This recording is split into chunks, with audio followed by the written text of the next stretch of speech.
release of the new Ewing fruit project from Oyster River.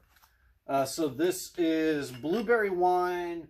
It's effectively, it's blueberry wine made like a cider. Brian, I forget, it was a while ago. The last time I talked to him, he was saying that like the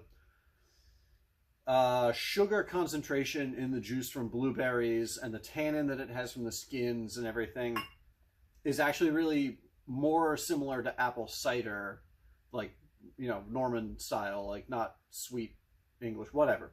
More similar to apple cider than it is to wine. And so he was like, you know, a lot of people make blueberry wine. I'm going to approach this a little bit more like I do my ciders. So 7.1% alcohol, local wild blueberries from friends of theirs up the road at the Ewing Fruit Company in Warren. And I think the first year, I think the field wasn't certified organic yet. I think now it is actually certified organic. They were in transition, so they were farming organically, but didn't have whatever certification. Here we go.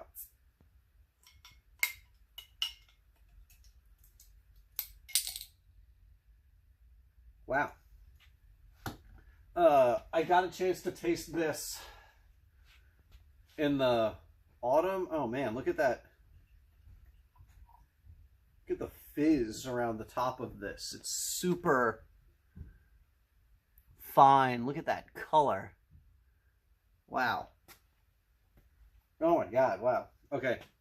So I tasted this back, I don't know, 6 months ago or something when it was in bottle, but it really hadn't had time to re-ferment. It was a lot juicier and fruitier. The initial fermentation had gone quicker, I think, than the previous year. I think Brian ferments it dry in tank, and then he bottles it with a little bit of organic cane sugar. I hope I'm getting this right. No sulfites added. No, nothing except for, I think, a little bit of sugar on bottling to get it to re-ferment. But it's fermented with wild yeast, and he adds nothing else. It smells like a Syrah Grenache blend to me. It's really exuberant fruit. Like, I'm shocked. There's so much. Oh, it's kind of floral too. It's like violet. Man, it smells like roses and really, really ripe, like just fresh, crushed, like juiced raspberries and blackberries. Man, but it smells like really exuberantly juicy and fruity, but also a little bit dark and also a tiny bit spicy. I would not guess that this was blueberry at all from smelling it. Okay, on the palate, it's more tart and clean and dry, both in a not sweet, like perceived, like clean, clear, dry kind of fruit way. It has an incredible aroma, and then it's more like focused and clean and linear on the palate. The effervescence is like, it's there, it's prickly, it's just in the back of my mouth and my throat. I mean, as you saw, like, it's very, very fine bubbles. But it's so clear and refreshing. The palate, the way it tastes.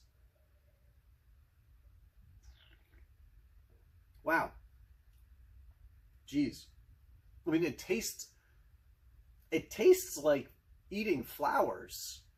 If you could eat the way that flowers smelled. If you could eat the way that flowers smelled, sort of combined with like the taste of like blueberry ice cream. Wow, the flavor really lingers. This is pretty incredible. I've never had anything like this. This is really cool and unique and different. Different from the previous year's vintage. Look at how the pigment of the blueberries has stained the glass in there too. This will make your teeth red. Or purple or whatever. Anyway. Wow, it's really interesting. So there's 20 cases of it that are being released into the wild here in Maine. they'll be out there on retail shelves from tomorrow. So Ewing Fruit Project, organic local blueberries fermented with wild yeast, no sulfur added, no filtration, just straight up fermented blueberries in a bottle.